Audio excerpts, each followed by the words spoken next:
For weeks, Peruvians have been protesting corruption in the government and high levels of crime. Despite the 30-day state of emergency declared last week by interim President José Jeri, protesters continue to march in defiance. Since late September, hundreds have marched in anti-government demonstrations that have taken over the streets of Lima and Callao in protest of corruption, extortions, and organized crime in Peru. Former President Dina Boluarte, whose government was targeted in the widespread protests, was impeached and ousted by Peru's Congress on October 10th on grounds of permanent moral incapacity for her inability to tackle the crime wave and alleged abuses of power. Jeri, a member of the conservative Somos Peru party and the Congress Parliament Speaker, was subsequently appointed as interim president until July next year, but protesters are now demanding his resignation too for a clean slate in the government.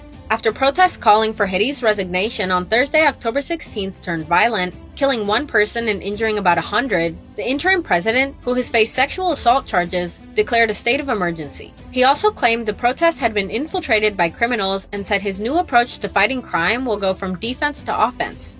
Under the formal declaration, the government can send the army to patrol the streets and restrict freedom of assembly.